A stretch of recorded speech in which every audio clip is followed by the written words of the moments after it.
হাসরের ময়দান যেদিন কায়েম হয়ে যাবে, মিজানের দাড়ি পাল্লায় যখন বান্দা যাবে, বান্দা যখন বাম হাতে আমল নামা নিয়ে জাহান্নামের দিকে দৌড়াবে, একটা বান্দা জাহান্নামে যায়, আমি আল্লাহ জীবনেও কোনোদিন এটা সহ্য করতে পারি না, কারণ আমি আল্লাহ বড় মায়া করে তারে বানাইলাম, সে দুনিয়ার আগুন সহ্য করতে পারবে না, এটা আমার জানা।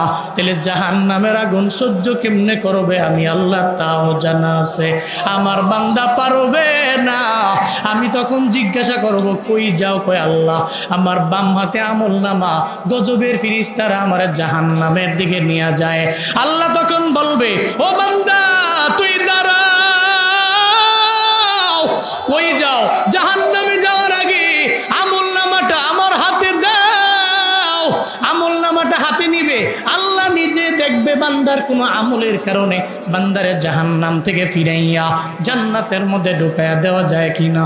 আল্লাহ তখন দেখবে, সঙ্গে সঙ্গে দেখবে বান্দা ফুলবাড়িয়ার এই বড়ভিটা কান্দানিয়ার এই মাহফিলের মধ্যে, মসজিদের মধ্যে ঈশা হুজুরের সাথে রবের প্রশংসা করে নিল। ইয়া রব্বি লাকাল হামদু কামা ইয়ামবাগি লিজালালি ওয়াজহিকা ওয়া আযীমি সুলতানিকা। এই জুমলাটা বান্দার আমল নামায় ডান কাঁধের ফেরেশতা উঠায় রাখছে। আল্লাহ কয়, এই গজবের ফেরেশতা, এই বান্দার জাহান্নামের মধ্যে দেওয়া যাবে না। ও আমার প্রশংসা করছে, আমার সালতানাত উপলক্ষে প্রশংসা। আমি আল্লাহর যা আছে ক্ষমতা, ওই ক্ষমতার উপরে আমি রবের প্রশংসা করলো। এই বান্দারে আর জাহান্নামে দেওয়া যাবে না, তারে জাহান্নাম থেকে ফিরাইয়া আমি রবের জান্নাতের 8টা দরওয়াজা ওপেন আছে, যেই দরওয়াজা দিয়ে মন চায় ওই দরওয়াজা দিয়া জান্নাতে ঢুকায়া দাও। আতিনা ফি দারে দুনিয়া না হাসান, হাতিনা ফি দারে উকবা না হাসান, ইয়া গিয়াসাল মুস্তাগীসি নাহদিনা লবদিকারা বিল উলুমে ওয়াল গিনা। হর গরিদে নেক তু তৈয়ার है जो न मंगे उस्त तू बेजार है। তাহলে এই জুমলার দাম আছে না নাই? হ্যাঁ, এই জন্য শিখবেন মাঝে মাঝে পড়বেন। ইয়া রব্বি লাকাল হামদু কামা ইয়ামবাগি লিজালালি ওয়াজহিক ওয়া আযীমি সুলতানিক। আল্লাহ তোমার তো কুদরতি সব কিছু বড়, তোমার সালতানা তো বড়, রাজত্ব বড়, যেই নিয়ামত দিচ্ছ প্রশংসা করবো কি দিয়া? এই বাক্যটা দিয়া করি, অন্ততপক্ষে এই বাক্যটার উসিলায় তুমি হাসরের ময়দানে জাহান্নাম থেকে ফিরে জান্নাতে নিয়ে যাও। পড়তে পারবো না ইনশাআল্লাহ? বলতে পারবো না ইনশাআল্লাহ? আল্লাহ সব ভাইকে তৌফিক দান করেন। আরো জোরে পড়েন আমিন। ভাই সব আমি খুতবায় কই যাবে? হ্যাঁ, ও আচ্ছা, ওয়াশরুমও। আচ্ছা, ওয়াশরুমে গেলে যেমন যায়, ছুটি আছে, এমনি যেমন যেত না। মনে করছে ছুটু হুজুর জামগা, বসেন। ছুটু হুজুর মনে করে যাবেন গা, হইতো না, বয়ে থাকা লাগবো সাফা দিয়া। আর যদি বেশি সাপটা পায়া পড়ে তাহলে কইন জায়গা 1 2 এমনি কয়ে দৌড় দিয়েন, তাহলে আবার ডিস্টার্ব হবে। কোন মার হাবা? কেউ রাগ হইছে? জোরে কোন মার হাবা। শুনেন, মাহফিলে ওখানে বয়ান করলে যেমন শোনাইতো, মসজিদে এমন শোনায় না। ইনডোর তো ঠিক না, আউটডোরের তো আমরাও বয়ান করে মজা পাই, আপনারাও শুনে মজা পাই, এটা বুঝি তো। এরপরে যতটুকু আমরা পারি, কারণ কারিশমা জানি কার? আল্লাহ চাইছে তো হইস, আলহামদুলিল্লাহ। আমি খুতবায় সূরাতুল মুলক, কোন সূরা? অনেকে মনে হয় জীবনের প্রথম নাম শুনছে। কেন? কোন সূরা? গুণ হয়েছে? পড়ছেন সূরাতুল মুলক, পড়ছেন মিম লাম কাফ, পড়ছেন আলিফ লাম মিম লাম কাফ। কয়টা? 5টা হরফ পড়তে দেরি, আপনার আমল নামায় 50টা নেকি দিতে আল্লাহ দেরি করে নাই। তাহলে বকিল আমি কিসের? কোন সূরা? মুলক, সূরাতুল মুলক। এই মুলকের 15 নম্বর আয়াত আমি তিলাওয়াত করেছি খুতবায়। আল্লাহ পাক যে আয়াতে আল্লাহ জানায়া দিয়েছেন এই পৃথিবীর কোন কোন প্রান্তে তোর জন্য রিজিক আছে। আপনারাই বলেন এই পৃথিবীতে কোন ব্যক্তি এমন আছে যে রিজিকের তাড়নায় পুরো মরে গেছে? হ্যাঁ, রিজিক দেন কে? কে দেন? বিএনপি দেয়, আওয়ামী লীগ দেয়, জামাত ইসলামী দেয়? কে দেয়? যদি মানুষের হাতে থাকতো তাহলে মানুষ দরজা বন্ধ করে দিত। আমারে ভোট দিবি না, তোর খানা বন্ধ। আমার কথা মানবি না, তোর রিজিক বন্ধ। ঠিক কি না? কিন্তু আল্লাহ কয় এই জন্যই তো দেই নাই। ক্ষমতা কার হাতে রাখছে? আল্লাহ কয় রিজিকের মালিক তো আমি আল্লাহ। হুয়াল্লাযী জাআলা লাকুমুল আরদা যালুলান ফামশু ফি মানাকিবিহা ওয়া কুলু মিন রিজকিহি ওয়া ইলাইহিন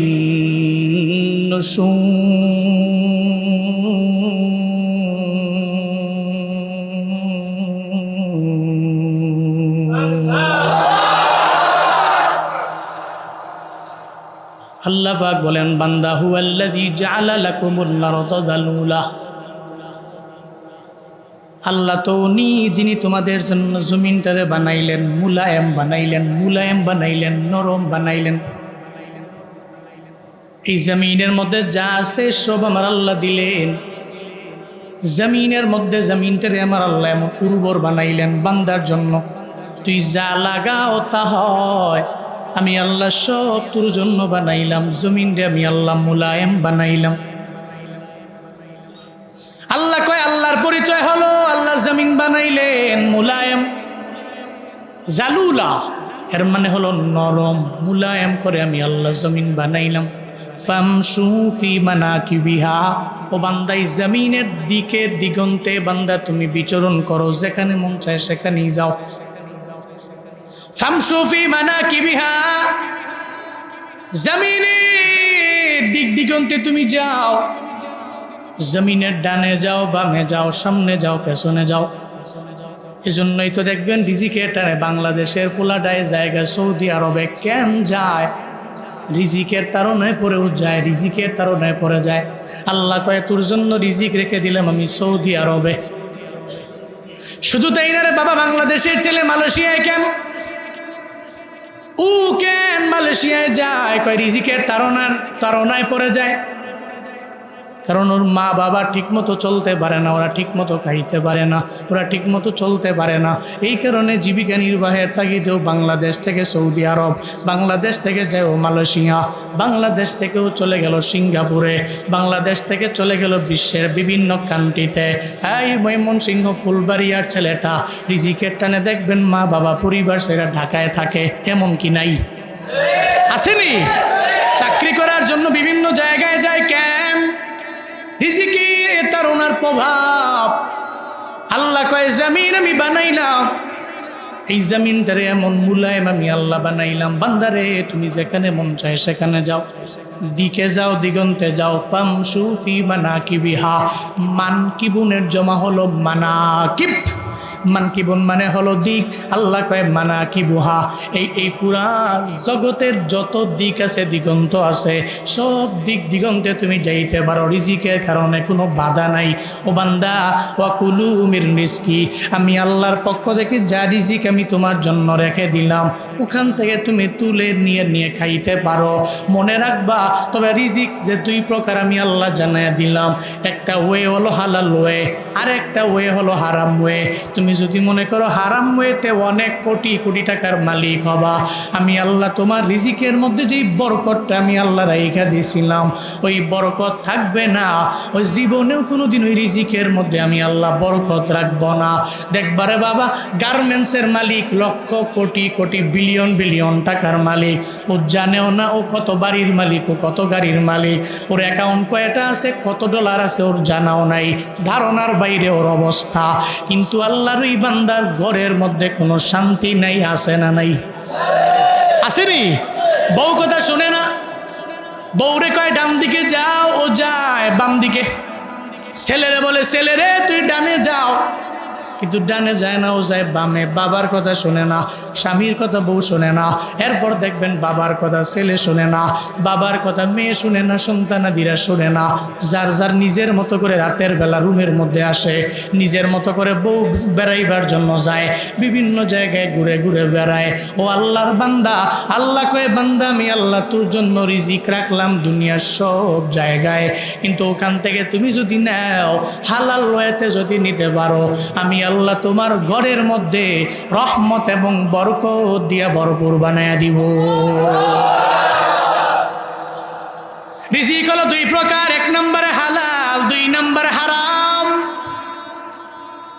মনে রাখিও, রিজিকের তাড়নায় পড়ে দুনিয়ার কোনো বান্দা মরে না। মরে? রিজিকের তাড়নায় পড়ে কোনো বান্দা মরে না। তাহলে হুজুর কমলাপুর রেল স্টেশনে যেই লোকটা না খায়া কাতরায় মারা গেল, ও তো না খায়া মারা গেল, তাহলে রিজিকের তাড়নায় পরেই তো মারা গেল। ময়মনসিংহের ফুলবাড়িয়ার মনের মধ্যে অটোমেটিক প্রশ্ন আসতে পারে। আল্লাহ কয় মানুষের মনের মধ্যে এমন প্রশ্ন আসলেও আসতে পারে, মানুষ যে না খায়া মারা গেল, মূলত না খায়া না, ওর হায়াত নাই, এই জন্য ও এভাবে নাই। এই যে যুবকেরা বাইক চালায়, বাইক নিয়ে দৌড়ায়, ময়মনসিংহ দিকে রওনা, ঢাকায় যাবে, দেখবেন হাইওয়েতে ওঠার পরে ওর মাথা নষ্ট হয়ে যায়। ও বাইক নিয়ে এমনভাবে দৌড়ায়, ওরে যদি ওর পাও ধইরা রিকোয়েস্ট করেন তুই এভাবে চালাইস না, আস্তে আস্তে চালা, জীবনের বড় দাম আছে, তুই আস্তে আস্তে তো ডেস্টিনেশনে পৌঁছতে পারবা। মনে রাখবা, আস্তে আস্তে গেলে ডেস্টিনেশনে যেতে পারবা, জুড়ে গেলে হঠাৎ করে পরে গেলে ডেস্টিনেশন হয়ে যাবে কবর। তাহলে তোমার আর বাংলাদেশের কোনো প্রান্তে যাওয়া হবে না। দেখবেন হঠাৎ করে বাইক অ্যাক্সিডেন্টে ও মারা গেল, ওরে যত বারণ করা হলো ও শোনে না। মনে রাখবেন, এই যে বাইক নিয়ে ও পরেও গেল, ও মারাও গেল, ও তো বাইক অ্যাক্সিডেন্টে মরছে উসিলা, মূলত তার তাকদীরের লিখন হলো অমুক জায়গায় ও মারা যাবে, এই জন্য ওই জায়গার মধ্যে তার তাকদীরের লিখন হলো ওই জায়গায় তার মরণ তারে টেনে নিল, এই জন্য মালাকুল মউত ওই জায়গার মধ্যে হাজির হয়ে গেল। এর মানে বোঝা গেল বাইক অ্যাক্সিডেন্টে মরলো এটা ওসিলা, আগুনে পুড়ে মরলো এটা উসিলা, পানিতে ডুবে ডুবে মরলো এটা উসিলা। ময়মনসিংহের মুসলমান, রিজিকের তাড়নায় পরে কেউ মরে না রে বাপ, রিজিকের তাড়নায় পরে মরে এটা উসিলা, এটা উসিলা। এটা কি? রিজিকের তাড়নায় পরে মরে গেছে ওসিলা, বাইক অ্যাক্সিডেন্টে মারা গেছে ওসিলা, ও পানিতে পড়ে মারা গেছে ওসিলা, ও আগুনে পুড়ে মারা গেছে ওসিলা। মূলত তার হায়াত নাই, এজন্য ও নাই, হায়াত নাই এজন্য সে নাই। হায়াত যখন শেষ হয়ে যাবে, আল্লাহ কবে এই মালাকুল মউত যাও না, শেষ। নাকি এখানে এমন কেউ আছেন কিয়ামত পর্যন্ত বাঁচবেন? আছেন নাকি? হ্যাঁ, নাই, সব মারা যাবে। আপনার দাদাই গেছে যেই পথে, আপনার আব্বাই গেছে যেই পথে, আপনার বড় আব্বাই গেছে যেই পথে। যে আব্বার এত পাওয়ার ছিল এলাকায়, দাপুট ছিল কি, যে দাদার এত পাওয়ার ছিল, যে বড় আব্বার এত পাওয়ার ছিল, তো দেখেন না ওরা কই, ওরা গেছে যেই পথে আমি আর আপনি যাওয়া লাগবে সেই পথে। আজ না হয় কাল, টুডে or tomorrow।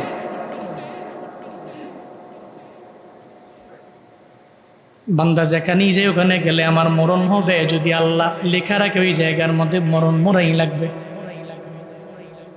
এমন কোনো বান্দা নাই যেই বান্দা বলতে পারবে আমি মরব না, যে কোনো একটা ওসিলায় বান্দাকে আমার আল্লাহ নিয়ে যাবে রে গোলাম। আল্লাহ কয় এজন্য তুই রিজিকের তাড়নায় পরে চিন্তা করিও না। রিজিকের যে হারাম পথ, বান্দা তুমি সেই হারাম পথে যেও না, হালাল ওয়েতে বান্দা তুমি ইনকাম করো, আল্লাহ তোমার রিজিকের ব্যবস্থা করে দিবে। হযরতে মূসা নবীর ব্যাপারে এমন কোনো বান্দা নাই জানে না, যেই মূসা নবী আল্লাহর সাথে কথা বলে, কম বলে না বেশি বলে? কথা কয় না, কম না বেশি? কাল্লামাল্লাহু মূসা তাকলিমা। আল্লাহ কয় নবী মূসা আমার সাথে এমন আল্লাহর সাথে কথা বলে কথা বলে কথা বলে, কম বলে না বেশি বলে। তোর পাহাড়ের মধ্যে দাঁড়াইয়া আল্লাহর সাথে বেশি বেশি কথা বলে। সেই মূসা নবীর ব্যাপারে, সেই মূসা নবী একদিন চিন্তায় পড়ে গেলেন, পরিবার নিয়া, বউ বাচ্চা নিয়া চিন্তায় পড়ে গেলেন। হঠাৎ করে মাথার মধ্যে কি যেন একটা সংসারের টেনশন চলে আসলো। আল্লাহ কয়, নবী মূসা, আমি তো বুঝতে পারলাম আপনার মাথার মধ্যে টেনশন চলে আসলো। ও পয়গম্বর, একটু বলেন না আপনার হাতে কি বয়? আমার হাতের মধ্যে লাঠি। মূসা নবীর পাওয়ার ছিল লাঠি, এমন এক জবরদস্ত লাঠি, ওই লাঠি হাত থেকে জমিনের মধ্যে পড়ে গেলে সাপ হয়ে যায়। যেই লাঠি এত পাওয়ার, যেই লাঠির এত পাওয়ার, ওই লাঠি যখন পানির মধ্যে মারে সঙ্গে সঙ্গে রোড হয়ে যায়। ওই লাঠির এত পরিমাণে পাওয়ার, ওই লাঠি দিয়ে মূসা নবী কাজ করে। এক জায়গায় পড়ল সাপ হয়ে গেল, আর এক জায়গায় বাড়ি মারলো রাস্তা হয়ে গেল। এমন এমন জবরদস্ত এক লাঠি আমার হাতের মধ্যে আছে। আল্লাহ কয়, নবী মূসা আপনার সামনে কি? কয়, সামনে আমার পাথর। কি? উনি দাঁড়িয়ে রইলেন, সামনে একটা পাথর। বড় না ছোট? অনেক বড় একটা পাথর। সখর, অনেক বড় একটা পাথর। সখর একটা বিরা, একটা বড় পাথর সামনে আছে। আল্লাহ কয়, মূসা চিন্তা করো না, টেনশন করিও না, তোমার হাতের লাঠিটা দিয়া পাথরের মধ্যে একটু জোরে করে বাড়ি মারো। হযরতে মূসা নবী পাথরের মধ্যে জোরে একটা বাড়ি মারলেন। মারতে দেরি হয়ে গেল, ওই বড় পাথর থেকে আরেকটা বড় পাথর বের হইতে দেরি নাই। আল্লাহ কয়, নবী মূসা কি বের হয়ে গেল? কয়, আল্লাহ পাথর। হবে না, ওই পাথরের মধ্যে আবারও জোরে একটা মারো। আবার মূসা নবী লাঠি দিয়া পাথরের মধ্যে আবারও মারল। দেখা গেল ওই পাথর থেকে ফেটে ভেঙ্গে আর একটা পাথর বের হয়ে গেছে। আবার আল্লাহ কয়, মূসা নবী কয়টা বেরিয়েছে? কয়, দুইটা। লাঠি দিয়ে আবার মারো। সুবহানাল্লাহ পড়বেন না? হযরতে মূসা নবী লাঠি দিয়ে আবার মারলেন, সঙ্গে সঙ্গে আর একটা বড় পাথর বের হয়ে গেল। মূসা নবী তাকায় দেখলেন, যেই পাথরে লাস্টে বের হলো, ওই পাথরের মধ্যে জাররা পরিমাণ একটা প্রাণী মুখের মধ্যে খাবার লইয়া, ওই জাররা পরিমাণ প্রাণীটা মুখের মধ্যে একটু খাবারও দেখা যায়। এটা ডানে যায়, বামে যায়, সামনে যায়, পেছনে যায়। ওই পাথরের মধ্যে সে হাঁটে, হাঁটে হেঁটে আমার রবের গুণগান গায়। জাররা পরিমাণ একটা প্রাণী। ফুলবাড়িয়ার মুসলমানেরা জাররা কি? জাররা বুঝেন না? জাররা আমি আপনাদেরকে বইলা যাই, জাররা কি? জাররা হইল একটা বালু কোনারে যদি আপনি 70টা ভাগ করেন, ওটার নাম জাররা। খালি চোখে দেখবেন, দেখা যাবে? মাঝে মাঝে তো বালুকোনাই দেখেন না। আবার এই বালুকোনাটা যদি 70টা ভাগ করা হয় জাররা, জীবনেও কোনো দিন আপনি দেখতে পারবেন না। তবে একটা উদাহরণ দেই রে বাবা, আপনাদের যাদের ঘর টিনের ঘর, এই টিনের ঘরের মধ্যে সকালবেলা 8টা 9টা বাজে দেখবেন সূর্যের যখন আলো দেয়, দেখবেন টিনের মাঝে মাঝে ছিদ্র থাকে কি থাকে না? ওই ছিদ্র দিয়ে একটা আলো করশির মতো সোজা একটা সূর্যের আলো চলে আসে। দেখবেন ওইটার মধ্যে খেয়াল করলে দেখবেন ওই আলোর মধ্যে ছোট ছোট বালু কণা দেখা যায়।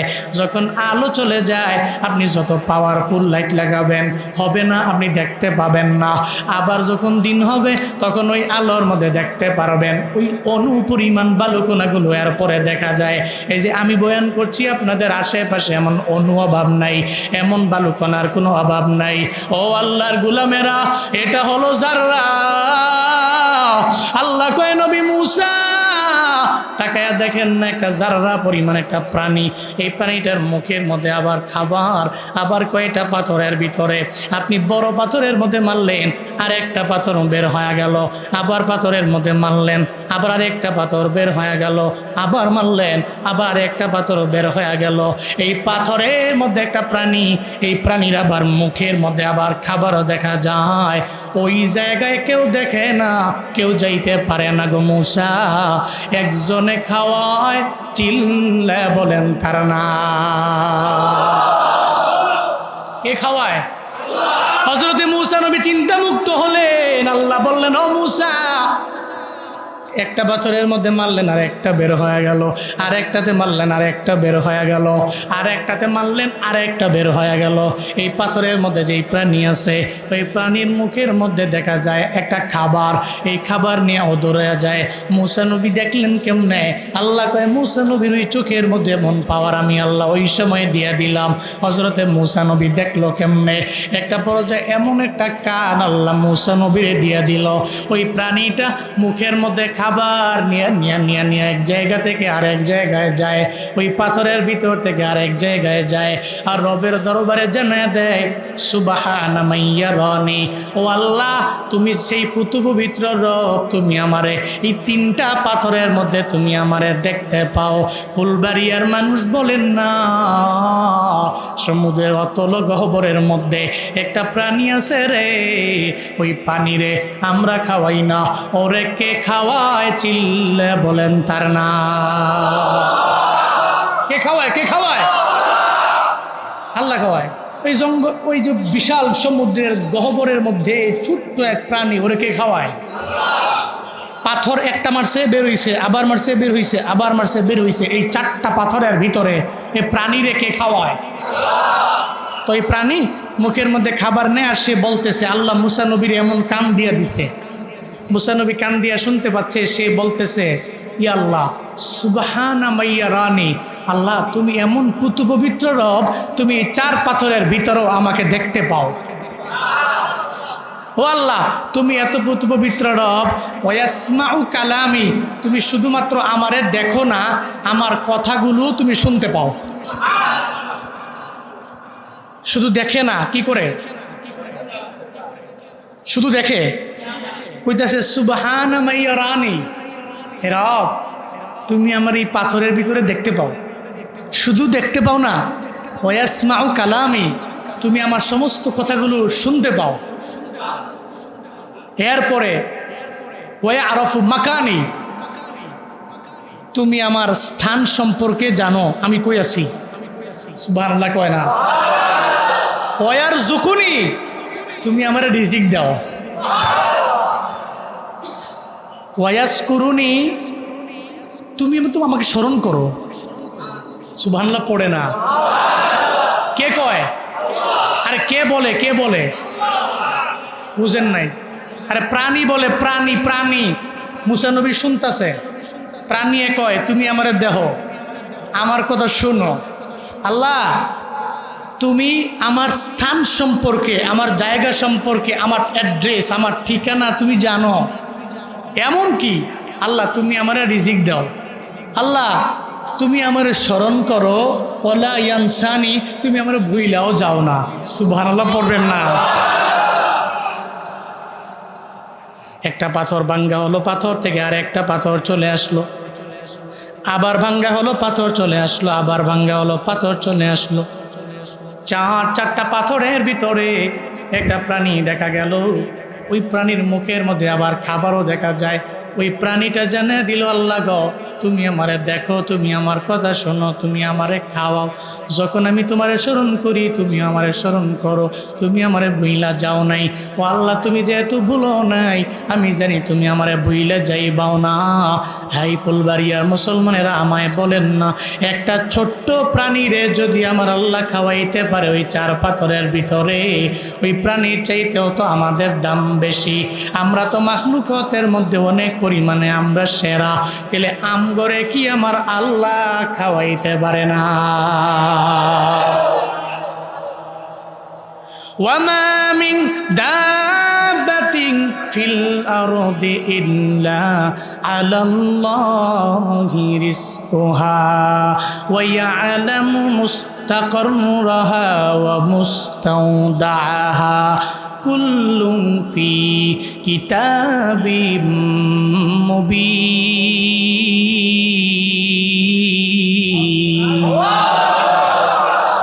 আল্লাহ পাক বলেন, ও বান্দা, আসমানের নিচে জমিনের উপরে যত আছে জন্তু জানোয়ার সবার রিজিকের দায়িত্ব আমি আল্লাহর হাতে।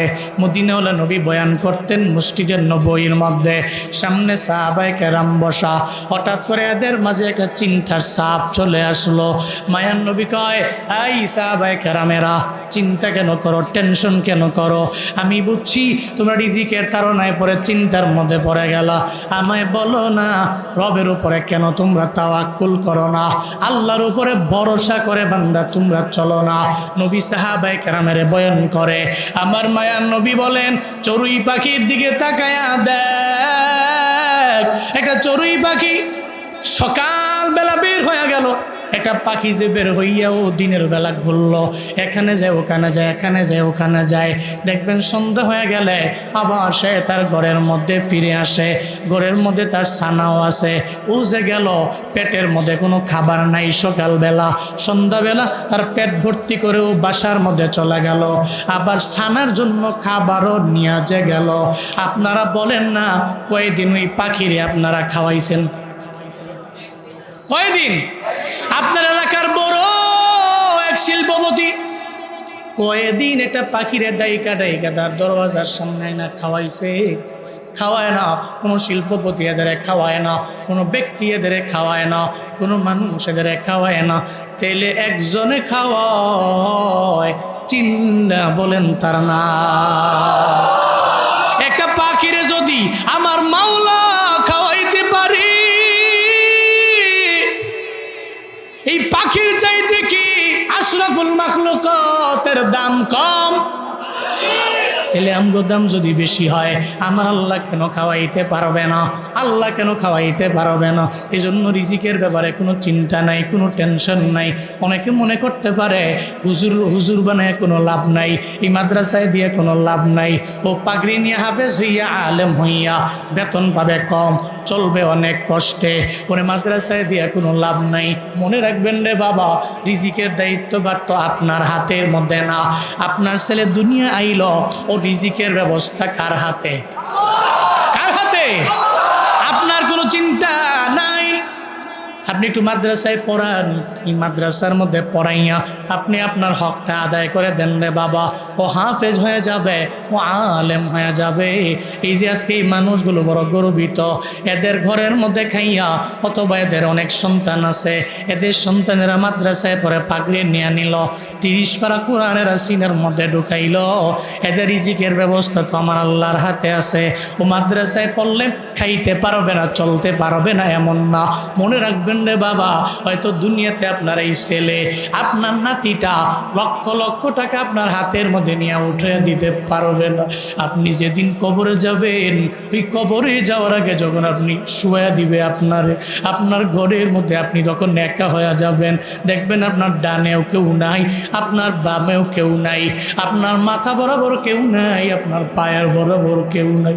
আপনার নাম আব্দুর রহিম, কিন্তু হঠাৎ করে যখন নিঃশ্বাসটা চলে যাবে আর আসেও না, আপ ডাউন করে না, তখন আপনার নাম আর আব্দুর রহমান থাকবে না, আপনার নাম আব্দুল সাত্তার থাকবে না।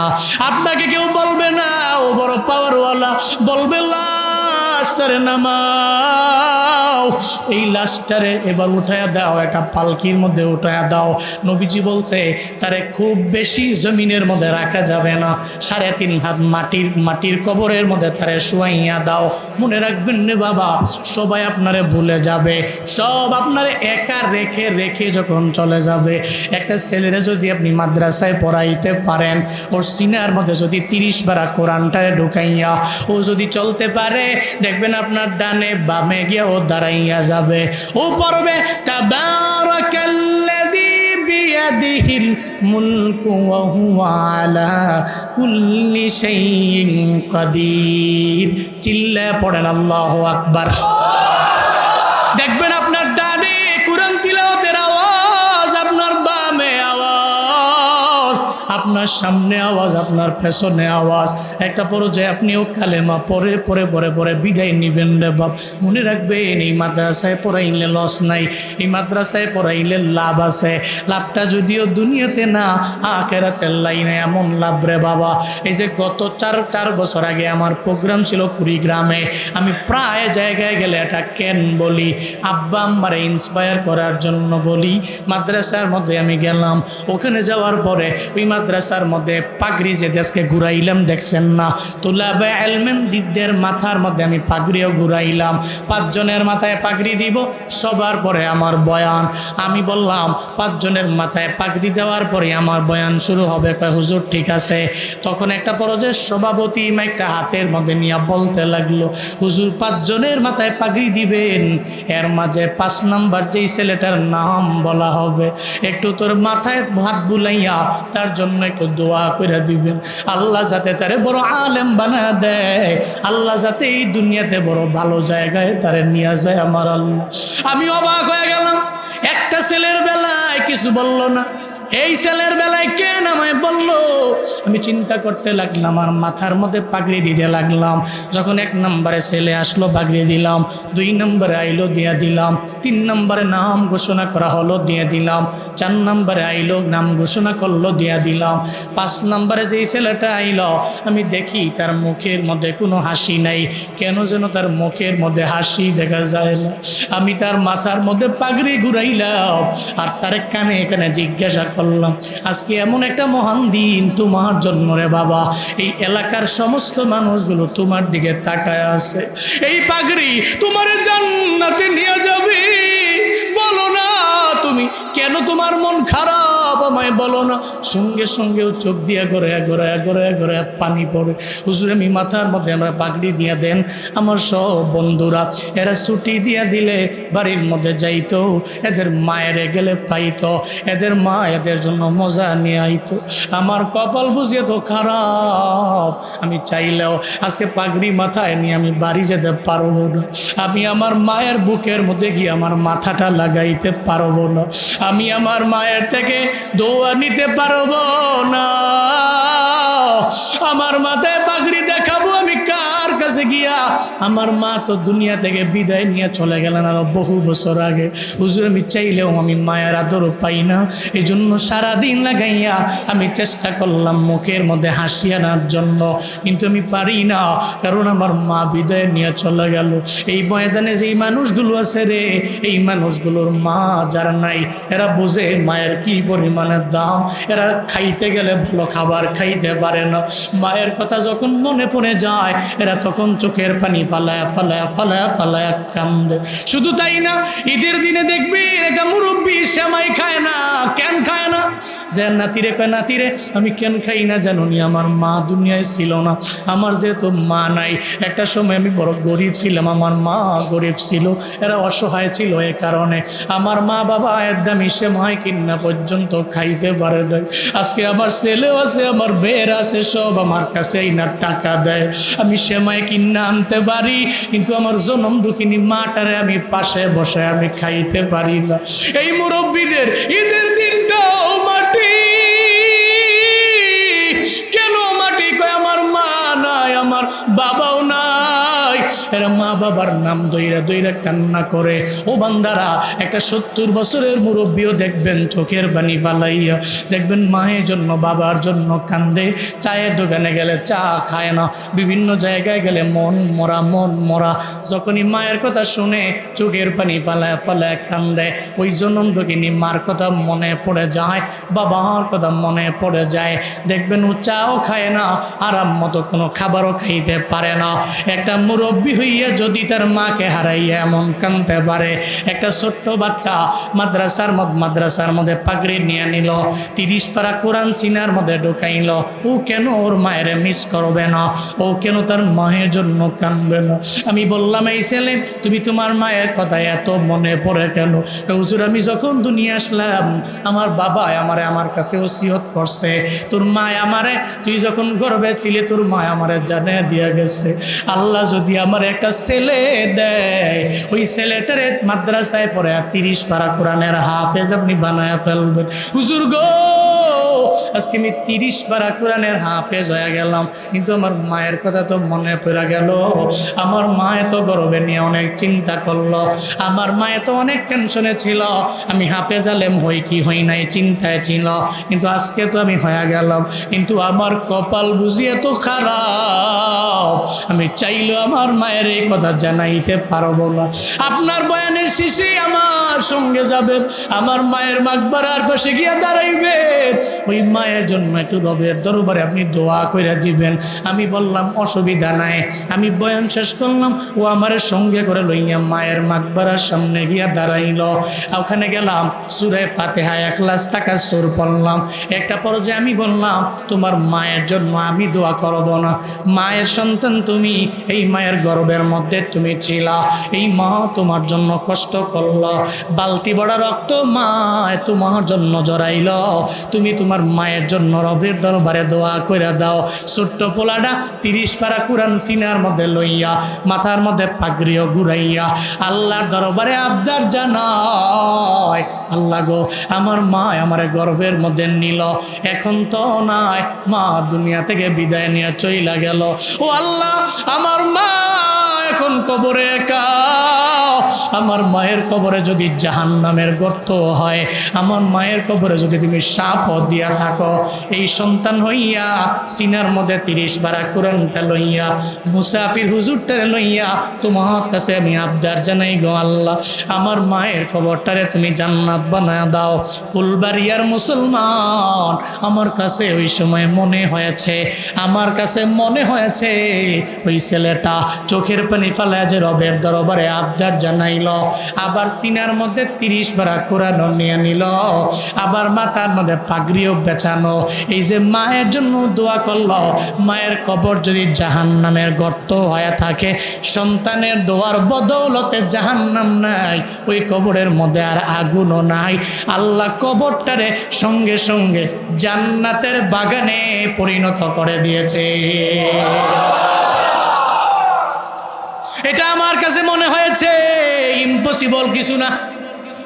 মদিনাওয়ালা নবী বললেন, সন্তান যখন মা বাবার কবরের পাশে গিয়া দাঁড়ায়, সূরা ফাতিহা পড়ে, ইখলাস পড়ে, তাকাসসুর পড়ে, রবের দরবারে আবদার জানায়, সূরা ইয়াসিনের 1 মুবিন 2 মুবিন পড়ে, রবের দরবারে বলে, আল্লাহ আমার মা বাবা আমারে কষ্ট করে করে আমারে বড় বানাইল, রব্বির হামহুমা কামা রব্বায়ানি সগীরা, ও আল্লাহ আমার মা বাবা যেমন আমারে ছোটবেলায় লালন পালন করলো, আজকে আমার ওই মা বাবা নাই, আমার মা বাবা আমার সিনায় কোরআন ঢুকানোর জন্য আমার মাদ্রাসার মধ্যে পড়াইলো রে আল্লাহ, আমার লজিং মাস্টারটা আমারে খাওয়াইলো, তার ঘরের মধ্যে আমারে খাওয়াইয়া আমারে সে মাদ্রাসার মধ্যে পড়াইলো, সে আমার এত কষ্ট করে করে তার ঘাম জড়ানো টাকা দিয়ে আমারে পড়াইলো, ও আল্লাহ তার কবর কি জান্নাত বানায় দেওয়া যায় না?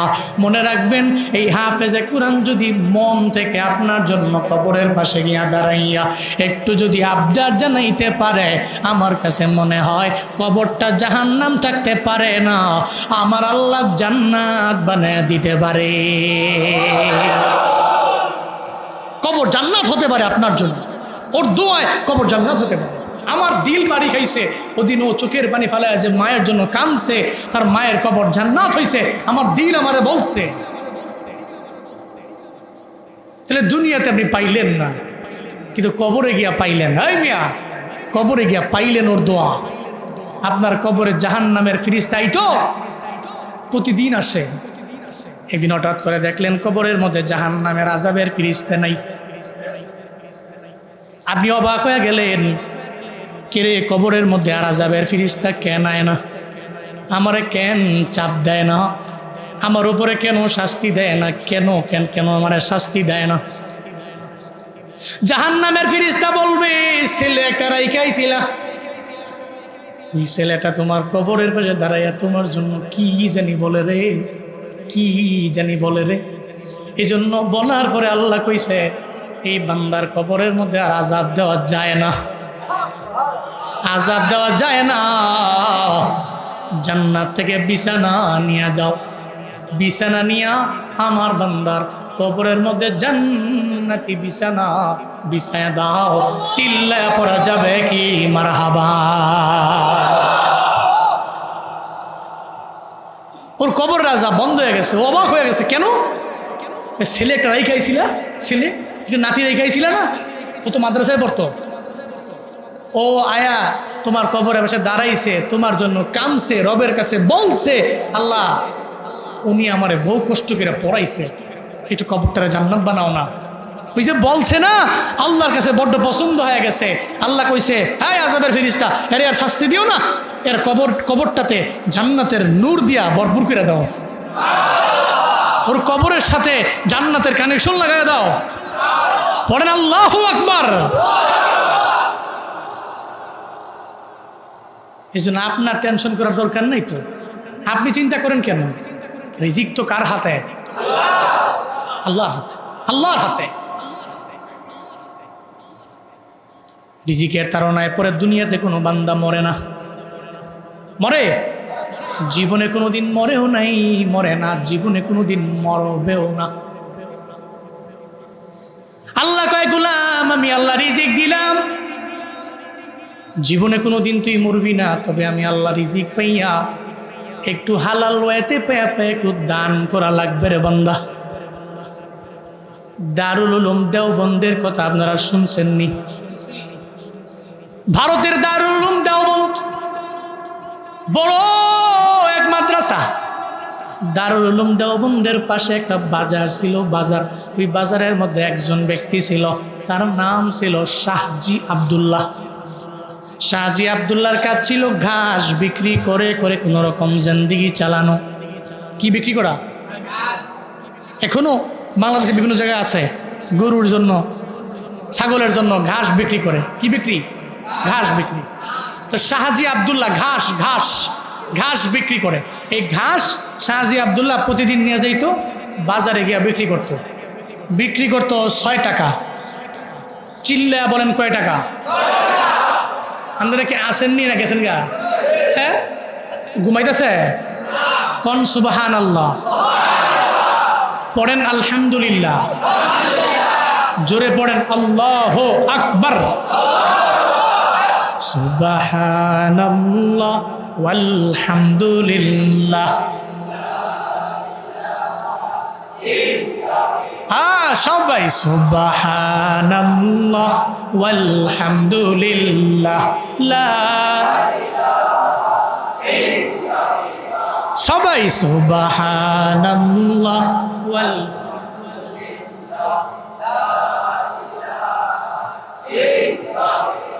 তুমি বাঁচাও, তুমি মারো, অবিরত ক্ষমা করো। তুমি বাঁচাও, তুমি মারো, অবিরত ক্ষমা করো।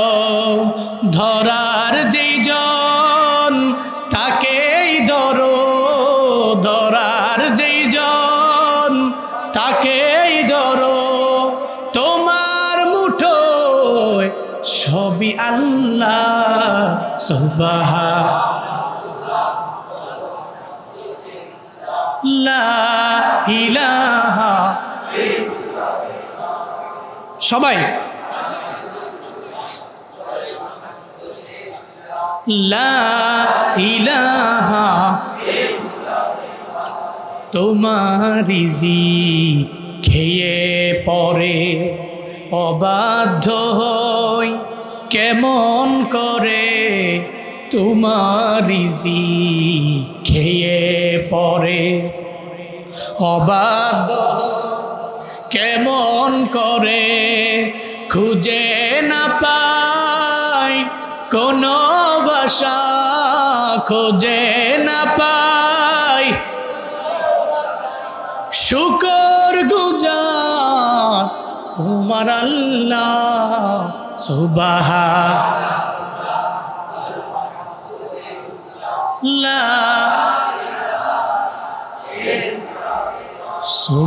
সুবহানাল্লাহ ওয়ালহামদুলিল্লাহ।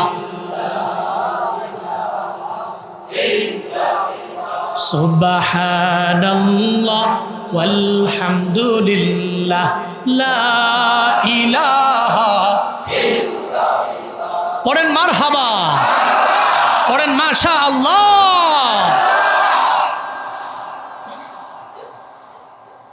ঘাস বিক্রি করে কয় টাকা?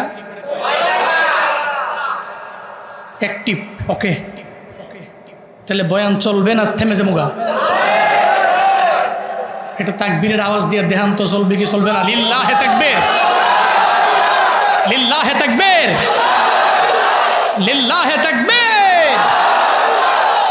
না মোটামুটি শরীরে এনার্জি আছে, মারহাবা, এনার্জি আছে। শাহজি আব্দুল্লাহ, কি নাম? ঘাস বিক্রি করে জানি কয় টাকা? 6 টাকা।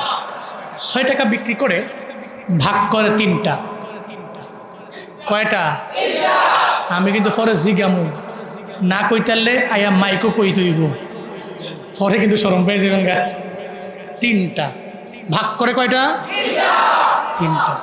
3টা ভাগ কইরা একটা ভাগ উনি আল্লাহর হস্তে দান করে দেয়। পেছনের লোকেরা কয়, সামনের লোকেরা সুবহানাল্লাহ কইলে আমরা না কইলেও সারবো। এরা মনে করছে সামনে বইছো কে, বেশি জোরে কও, আমরা না কইলেও সারবো। কোন সুবহানাল্লাহ? একটা ভাগ দান করে দেয়, আর একটা ভাগ পরিবারের কাজে ব্যবহার করে। 2টা। 3 নাম্বার যে ভাগটা, এই ভাগটা ভবিষ্যতের জন্য সঞ্চয় করে। কই যাবে? ঠিক আছে। আপনাদের প্রত্যেকের লাইফের ইনকামের টাকা আপনি কেমনে খরচ করবেন শুনে যান আজকে। আল্লাহ কিভাবে আপনি খরচ করলে আল্লাহ বরকত দিবে মনে রাখবেন। শাহজি আব্দুল্লাহ কামাই করে 6 টাকা, ভাগ করে 3টা। একটা দান করে, আরেকটা পরিবারে সংসারে চালায়, আর আরেকটা ভবিষ্যতের জন্য সঞ্চয় করে। সুন্দর না? কথা কয় না সুন্দর না? আর আমরা কি করি জানেন? আমরা কামাই করি 6 টাকা, আরো খাইজে খুঁজে আরো 2টা, 8 টাকা আই না। এই ফারিনা যেমন 8 টাকা খেলে আমিই খামু, এই পৃথিবীর কেউ আমার টাকা নিতে পারবো না। এরকম আছে না নাই? হ্যাঁ, টাকা পকেটে রাখছে, ওই এক হুজুরে বয়ান করতেছে, কালেকশনের বয়ান। তো বয়ান করতে করতে এক পর্যায়ে ও কান্তাছে, তো হুজুর কইতাছে মাদ্রাসার জন্য কিছু হইলেও দান করেন। তো সে বয়ান শুনতে শুনতে একটা পর্যায়ে পকেটের মধ্যে হাত দিছে। তা হাত দিয়া 50 টাকা দান করবো, বুঝলেন নাই? 50 টাকার মধ্যে ধইরা মুট করে ধইরা বয়ে রইছে, পকেটের ভিতরে নেই, আবার টাকাটা পকেটের ভিতরে, মুট করে ধইরা বয়ে রইছে। হুজুরও কইতাছে, কিন্তু মাগার পকেট থেকে আর হাতও বেরোয় না, টাকাও বেরোয় না। তো এক পর্যায়ে টাকায় চুপ করে ধরে, আর বেচারাও তো কান্তাছে, এই দিতেই হবে, আজকে দিতেই হবে। একটা পর্যায়ে ও টাকাটা আস্তে করে বের করছে পকেট থেকে, চাক দান করে দিব। পকেট থেকে বের করে দেখে হাতের মধ্যেও পানি, টাকার মধ্যেও পানি। টাকাটার দিকে চাই কইতাছে, তুমি কান্দো? যাইও, থাক থাক, তুমি কান্দো যেহেতু, তাহলে তোমার আর দান করতাম না, থাক। আবার পকেটে হ্যাঁ বলে কান্দে। এরকম আছে না নাই? আছে না নাই? কিন্তু যারা ইবাদুর রহমান তারা এমন করতে পারে। আপনি অতিরিক্ত কিপটামিও করবেন না, আবার অতিরিক্ত খরচও করা যাবে। ঘোষণাকার ইবাদুর রহমানের গুণ আছে। সূরাতুল ফুরকানে আল্লাহ বলেছেন, আল্লাযীনা ইযা আনফাকু লাম ইউসরিফু ওয়া লাম ইয়াকতুরু ওয়া কানা বাইনা যালিকা কওয়ামা। চিল্লা পড়েন আল্লাহু আকবার। আল্লাহ পাক বলেন, আমি রহমানের বান্দা যারা, আমার বান্দারা, ইযা আনফাকু, যখন তারা ব্যয় করবে, লাম ইউসরিফু, এরা অপচয় করে না, লাম ইয়াকতুরু, আবার এরা কিপটামিও করে না, অতিরিক্ত ব্যয়ও করে না, কিপটামিও করে না। ওয়া কানা বাইনা যালিকা কওয়ামা। আল্লাহ কয়, আমি রহমানের যারা খাঁটি বান্দা, এরা ব্যয় করতে গেলে মধ্যম পন্থা অবলম্বন করে। চিল্লা বলেন কোন পন্থা? কোন পন্থা? আল্লাহ বলেন, আমি রহমানের বান্দা যারা, এরা মধ্যম পন্থা অবলম্বন করবে, এরা বেশিও করবে না, এরা কমও করবে না।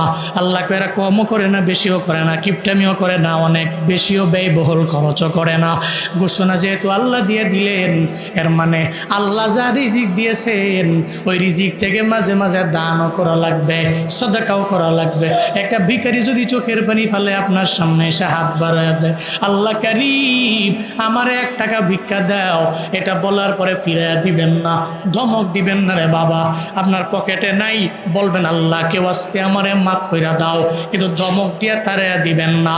এই আল্লাহ তো আপনারে ভিখারি বানান নাই, আল্লাহ আপনার পকেটের মধ্যে টাকা দিয়া রাখছেন, আপনারে মানুষের দরবারে দাঁড়িয়ে দাঁড়িয়ে হাত পাতে আল্লাহ পাঠান নাই, আল্লাহ আপনারে দেওয়ার মতো যোগ্যতা দিয়েছেন, এজন্য চাইলে আপনি দিয়ে দিবেন, না পারলে আপনি দিবেন না। কিন্তু জীবনে কোনো দিন কোনো ভিখারিরে ধমক দেওয়া যাবে না, ঠিক কিনা? তাহলে আপনি 3টা ভাগ করবেন, 1 ভাগ দান করবেন, আর 1 ভাগ পরিবারে খরচ করবেন, আর 1 ভাগ আপনি সঞ্চয় করবেন। আপনার ফিউচার দরকার আছে, আপনার ছেলের জন্য, আপনার মেয়ের জন্য, আপনার পরিবারের জন্য। শাহজি আব্দুল্লাহ যখনই বাজারে গিয়ে ঘাস নিয়ে বসে, মানুষ উনি বলে যে সেকেন্ড লাগে না আমার ঘাসগুলো নিয়ে যায়। অবাক আমি, কেন? মুসান্নিফ বলেন শাহজি আব্দুল্লাহর এই ঘাস খুব দ্রুত নেওয়ার কারণ হলো শাহজি আব্দুল্লাহ প্রতিদিন যেই দামে বিক্রি করত ওই দামই বিক্রি করে। ওর কাস্টমার আছে 5 জন, 10 জন, 15 জন, 20 জন। ও বাংলাদেশের মতো ব্যবসায়ী না, একটু টান পড়লেই শুনছে যে একটু মনে হয় মাইর খাবে এমন একটা ভাব, মাল মনে হয় একটু কম দেশে চলতেছে এমন একটা ভাব জনায় পড়ছে, এর সঙ্গে সঙ্গে দাম বাড়ায় দিছে। অথচ এর কাছে অভাব নেই, এর গুডাউনের মালের অভাব নেই। এই যে দেখেন নাই 16 বছরের ফ্যাসিস্টের আমলে পেঁয়াজের দাম বেড়ে আগুন, আলুর দাম বেড়ে আগুন, টমেটোর দাম বেড়ে আগুন। কেন? এদের কাছে আছে মজুদ, কিন্তু কোনোভাবে টের পাইছে, ওদিক দিয়া বিশাল এক মাইর খাইছে, সব টমেটো পচে শেষ, এর গুডাউনে ভরা আছে।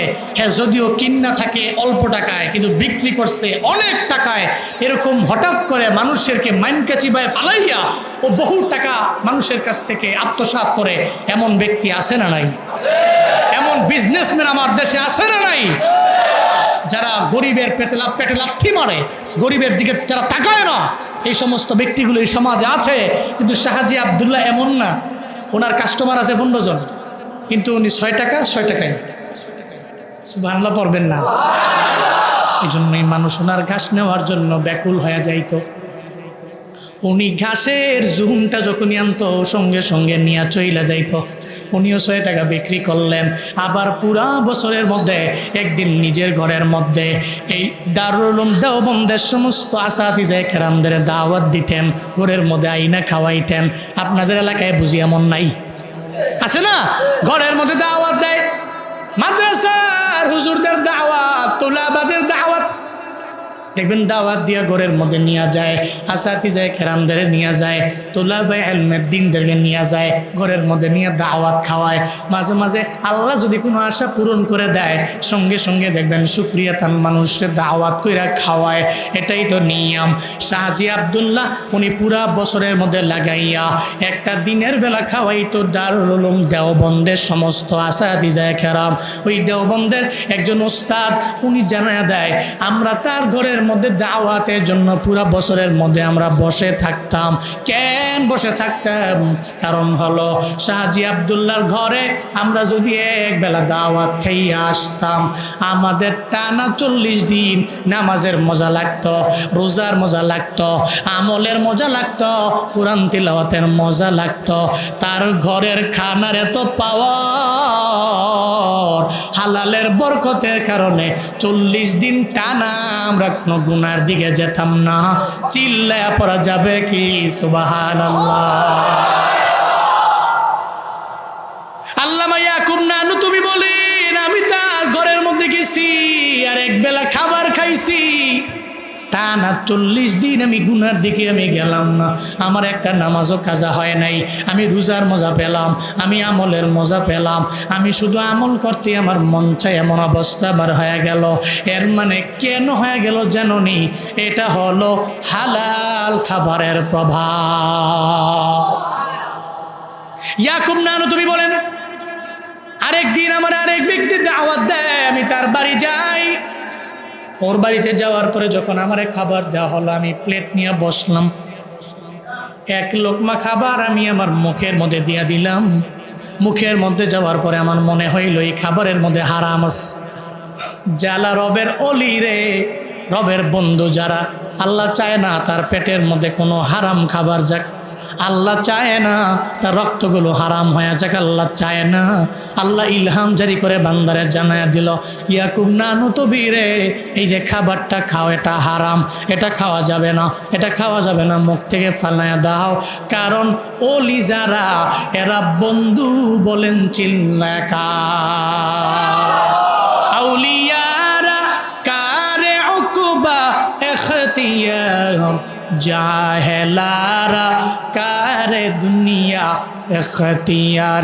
মাইলে মুমিন সুয়ে মুমিন মিশাওয়াত, মাইলে কাফির সুয়ে কাফির মিশাওয়াত। ইয়াকুব নানতুবি বলেন, আমি খাবার আমার মুখে নিলাম, সঙ্গে সঙ্গে ওই খাবারটা আমার মুখ থেকে আবার আমি ফালাইয়া দিলাম। উনি ফালাইয়া দিয়া বলে, আমি তোমার বাড়িতে আমি খাইতে চাই না। কয় কেন? আমি তোমারে বলতেও চাই না, মনে কষ্ট যাবে। উনি ওনার ঘর থেকে বের হয়ে চইলা গেলেন। উনি বলেন, এই দুনিয়ার মানুষেরা, শাহাজি আবদুল্লাহর ঘরের মধ্যে এক বেলা খাবার খাওয়ার পরে আমি টানা 40 দিন নামাজের মজা পাইলাম, কিন্তু এই হারামখোরের ঘরের মধ্যে আমি এক লোকমা খাবার আমার পেটেও ঢুকাই নাই, আমি আমার মুখের মধ্যে নিলাম, আবার আমি ফালাইয়া দিলাম, আবার আমি কুলিও করলাম। এরপরেও 40 দিন টানা আমি নামাজের মজা পাই নাই, আমি রোজার মজা পাই নাই, আমি আমলের মজা পাই নাই। কেন জানোনি? কারণ এটা হলো হারাম খাবারের প্রভাব। তাইলে হালাল আর হারামে পার্থক্য আছে না নাই? কথা কয় না, আছে না নাই? অবশ্যই আছে। হালালে আর হারামে পার্থক্য আছে। নবীজি বলছেন, লা ইয়াদখুলুল জান্নাহ জাসাদুন গুযিয়া বিল হারাম। নবীজি বলছেন, সেই জাসাদ, সেই বডি, সেই শরীর জান্নাতে ঢুকবে না। কোন শরীর? গুযিয়া বিল হারাম, যা হারাম দ্বারা লালিত পালিত হয়। কি দিয়ে? কি দিয়ে লালিত পালিত হয়? তাহলে হারাম দিয়া যা লালিত পালিত হয়, ওই শরীর যবে জান্নাতে যাবে। তাহলে সুদ হালাল না হারাম? ঘোষ হালাল না হারাম? কথা কয় না। কিন্তু সমাজে সুদ আছে না নাই? ওরে বাবা, উনি তো অনেক বড় মুসল্লি, দাড়িওয়ালা, টুপিও আছে, মাঝে মাঝে পাগড়িও লাগায়, কিন্তু গোপনে গোপনে টাকার ব্যবসা করে। কি ব্যবসা? এরা যদি কয় কেউ, ভাই এটা তো ভালো না, সুদ, ইটস বিজনেস অফ মানি, টাকার ব্যবসা, টাকায় টাকা আনে, মজাই তো। ঘরে বইয়াতেই 1 লাখ টাকা, বছর ঘুরলে 1,20,000, কি কয় না কয়? হ্যাঁ, টাকার ব্যবসা এটা। এরকম আছে না নাই? তুমি সুদের টাকায় প্রাসাদে গড়ো, খুশু ছাড়ো না, দিন দুঃখী না খেয়ে মরে খবর রাখো না।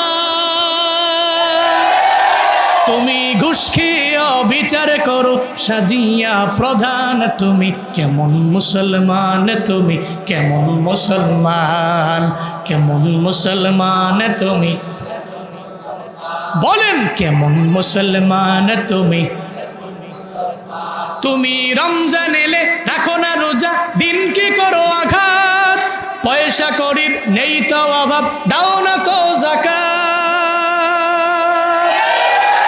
তুমি ইমানদারির বড়াই করো, নেই তোমার ইমান, ইমানদারির বড়াই করো, নেই তোমার ইমান, তুমি কেমন মুসলমান তুমি বলেন, কেমন মুসলমান তুমি? তুমি নবীর উম্মত দাবি করো, সুন্নাহ মানো না, নবীর অপমানে তোমার হৃদয় কাঁদে না। তুমি বিজাতীয় সংস্কৃতিতে সপেছ পরাণ, তুমি কেমন মুসলমান? আরে কয় না কেমন মুসলমান তুমি? নামাজের সাথে নাই পরিচয়, মানো না কোরআন। নামাজের সাথে নাই পরিচয়, মানো না কোরআন। তুমি কেমন মুসলমান? তুমি কেমন মুসলমান? তুমি ঠিক কিনা? আপনি মুসলমান, আপনার একটা পরিচয় আছে। একটা হিন্দুর পোলা ও যা মন চায় তাই করতে পারে, কারণ ওর ধর্ম ইসলাম না, ওর ব্যাকগ্রাউন্ডে কোরআন নাই, ওর ব্যাকগ্রাউন্ডে রাসূল নেই। আমাদের তো ধর্মটার RS আছে, BS আছে, খুতিয়ার নাম্বার আছে। এটা তো এমন এক ধর্ম, এই ধর্ম আল্লাহর কাছে গ্রহণযোগ্য। করেন না সুবহানাল্লাহ? হ্যাঁ, এর RS আছে, BS আছে। আপনি মনে করছেন কি ইসলামটা ভাইসা হিসা পড়ছে? এটা মানুষের বানানো? অন্যান্য বহু ধর্ম আছে বানানো, হ্যাঁ, মানুষের তৈরি করা। কিন্তু ইসলাম এই ধর্ম কার? কোরআন এই কিতাব কার? তাহলে ইসলাম কাদের ধর্ম? কাদের? আমাদের। আমাদের কোরআন কাদের কিতাব? তাহলে আমরা যা মন চায় তাই করতে পারি? আমরা যা মন চায় তাই করতে পারি? আমাদের নফস যা বলে আমরা তা শুনতে পারি? নফস বলবে তুই বামে যাও, আমি যাবো ডান দিকে, কারণ কোরআন বলছে তুই ডান দিকে যাও। আল্লাহু আকবার। নফস যা বলে তা শোনা যাবে না। নফস আপনারা বলবে তুই জেনা কর, আপনি করবেন? কোরআন নিষেধ করছে। নফস বলছে এই আল্লাহর সাথে শিরিক কর, নফস বলছে। কিন্তু কোরআন বলছে না, আল্লাহর সাথে শিরিক করা যাবে। নফস বলছে আব্বা আম্মার সাথে খারাপ ব্যবহার কর, কোরআন বলছে না, করা যাবে না। তাহলে নফসের কথা কোনো মুসলমানের পুতে শুনতে পারে? শুনতে পারেন। এই জন্য মনে রাখবেন, আমরা মুসলমান, আমরা আমাদের ব্যাকগ্রাউন্ডে কোরআন আছে, ইসলাম আছে, আল্লাহ আছে, রসুল আছে। আমাদের ব্যাকগ্রাউন্ডে অনেক কিছু আছে। আমাদের ধর্মের দাম আছে, আমাদেরও দাম আছে। আমাদের একজন আল্লাহ আছে। হিন্দুর পোলা যা মন চায় তাই করুক, অসুবিধা নাই। খ্রিস্টানের পোলা যা মন চায় তাই করুক, ও তার ধর্ম আলাদা, ও যা মন চায় তাই করুক। কিন্তু মুসলমানের সন্তানদের জন্য আমাদের কথা আছে, কারণ আমাদের ধর্ম এক, আল্লাহ এক, রসুল এক, কিতাব এক। আমাদের ডেস্টিনেশন জান্নাত। ডেস্টিনেশন কই? ডেস্টিনেশন কই? আল্লাহ এই দুনিয়াতে যেমনি আমরা থাকি একসাথে, হাসরের ময়দানে জান্নাতে একসাথে দেখা করে দিও। বলতেছিলাম রিজিক কয় প্রকার। আজকের এই সূরা মুলকের 15 আয়াত থেকে মেসেজ একটাই, আমরা চলার পথে হালাল ওয়েতে, হালাল ওয়েতে, হারাম ওয়েতে নয়, আমরা হালাল ওয়েতে রিজিক অন্বেষণ করব। আল্লাহ তৌফিক দান করেন। জোরে পড়েন আমিন।